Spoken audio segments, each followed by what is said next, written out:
The Iranian regime has put the UK firmly on the list for retaliation. Be prepared for attacks on UK soil.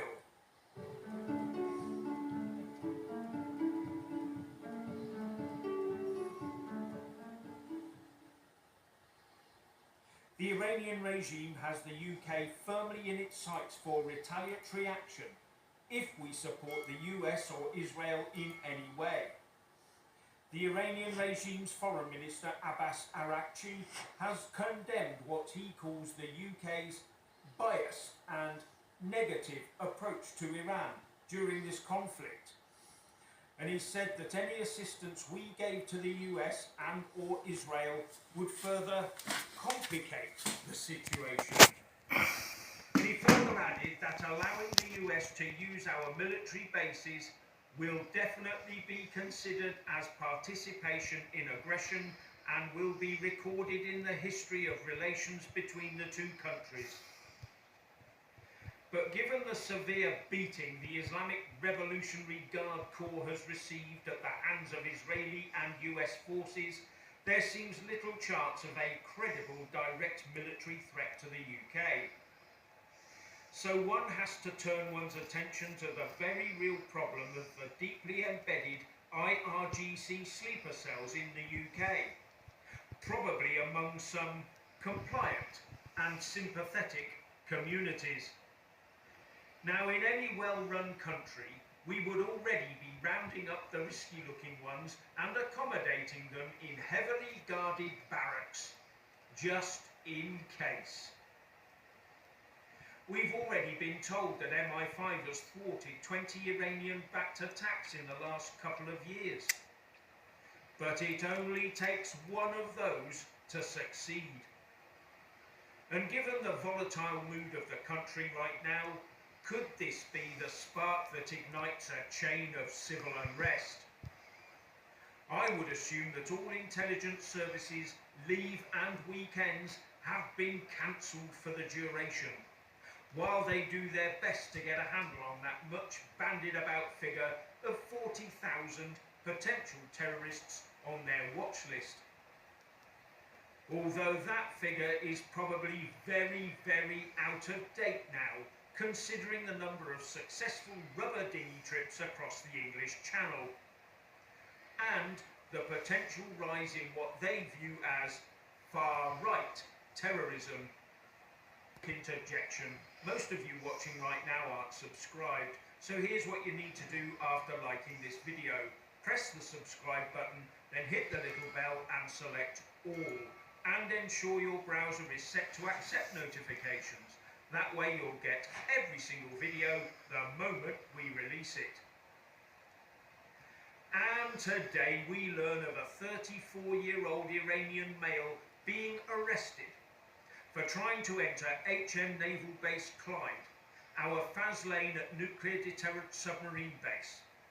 He was also accompanied by a female, but there doesn't seem to be much news on her.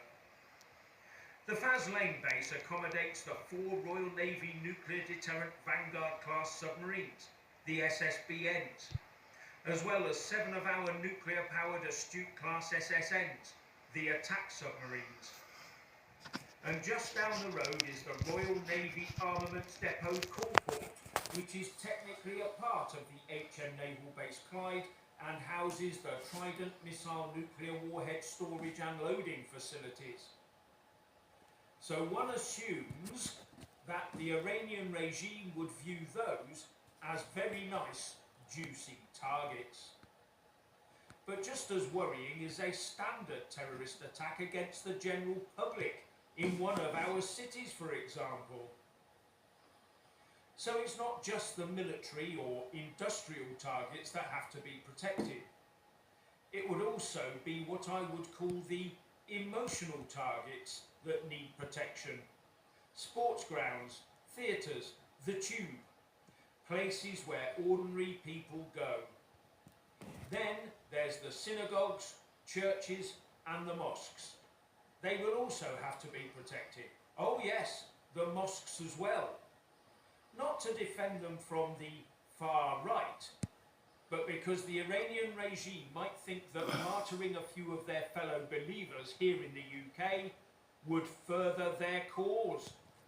And if so, that's exactly what they will do, to try and get the followers of Islam to kick off in the belief that patriots attacked them. Who knows? No one is safe. And all this despite Keir Starmer doing all he could to keep the UK precariously perched on the fence between Iran on one side and the US and Israel on the other. Just like most other European and NATO leaders did as well. And ending up displeasing both in the process. And remember, the Iranian regime proxy, Hezbollah, based in Lebanon, attacked RAF Akrotiri in Cyprus before Starmer allowed the US to conduct self-defense flights using our air bases. We were already a target, whatever we did. And Keir Starmer is now facing the prospect of committing UK military assets to the protection of oil and gas shipping transiting the Strait of Hormuz. How would the Iranian regime view that outcome? If the Iranian regime was still allowed to run Iran, that is. And when I say that Keir Starmer's lack of commitment in either direction has displeased both Iran and the US, just bear in mind the Iranian regime foreign minister is basically threatening the UK. And Donald Trump has gone a bit ballistic about it. Here's what he said on his Truth Social site. Without the USA, NATO is a paper tiger. They didn't want to join the fight to stop a nuclear-powered Iran. Now that fight is militarily won, with very little danger for them, they complain about the high oil prices they are forced to pay, but don't want to help open the Strait of Hormuz, a simple military maneuver that is the single reason for the high oil prices. So easy for them to do, with so little risk. Cowards, and we will remember President Donald J. Trump. And he was so angry, he even forgot to add in his usual "thank you for your attention to this matter" at the end. And Keir Starmer's position is not helped by the decades-long programme of just about unlimited inward migration, and the docile way in which citizenship and voting rights have been handed out by the bucket load for decades now. These are going to catch Starmer in a very nasty pincer movement in the May local elections. If he thinks the growing sectarian vote will put their cross next to the names of Labour candidates, he's in for a right royal shock. And if he thinks his traditional voter base will be helping him out, then he's in for a double whammy of shocks. Oh, and don't forget the totally unrelated court case starting on the 27th of April. Just have the beer and the popcorn ready. That could be very interesting. Finally, please like, subscribe and comment below, and a big shout out to our channel membership and Patreon supporters. And thank you.